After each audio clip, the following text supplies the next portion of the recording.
All right guys, देखो अब इस क्वेश्चन में हमको क्या दे रखा है, हमको दे रखा है 6 ग्राम्स ऑफ हाइड्रोजन, ठीक है, और प्रेशर दे रखा है 1 एटमोस्फेयर, टेम्परेचर दे रखा है 0 डिग्री सेल्सियस, जिसको मैं 0 डिग्री सेल्सियस प्लस 273 अगर कर लूँ तो मेरे पास 273 केल्विन का टेम्परेचर आ जाएगा।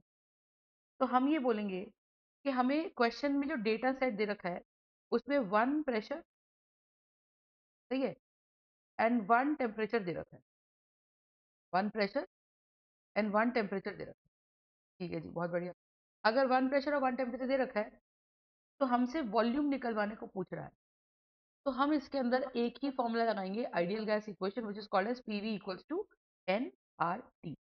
तो प्रेशर कितना है 1 एटमॉस्फेयर, वॉल्यूम निकालनी है, नंबर ऑफ मोल्स कितने हैं, मोल्स होते हैं given mass upon molar mass, तो given mass upon molar mass, तो गिवन मास कितना है हाइड्रोजन का 6 ग्राम, और मोलर मास कितना है हाइड्रोजन का 2 ग्राम, तो ये आ जाएंगे मेरे पास 3 मोल।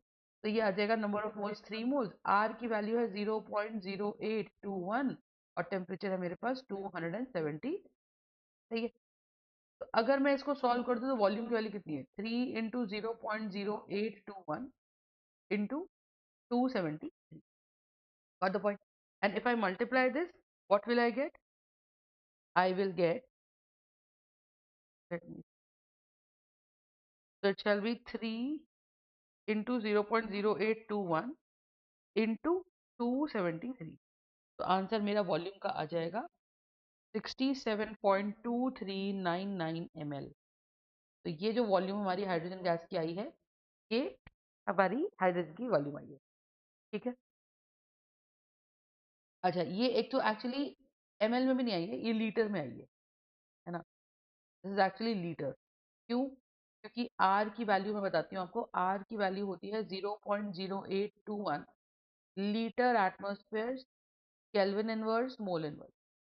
तो अगर मेरे पास R की value 0.0821 litre atmosphere kelvin inverse mole inverse, तो ये आंसर मेरा लीटर में आया है, क्योंकि मैंने R की वही वाली वैल्यू डाली है, इसीलिए क्योंकि प्रेशर मेरा एटमॉस्फेयर में था, सही है।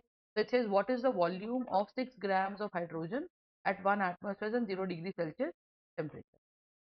Is this part clear? Right? So in this question it's a very simple question. अगर question में एक temperature एक pressure दिखता है तो हम सीधा सीधा PV equals to nRT लगा सकते हैं, ठीक है जी। Thank you so much for watching. We'll move on to the next question of R.C. Mukherjee mole concept. Stay tuned.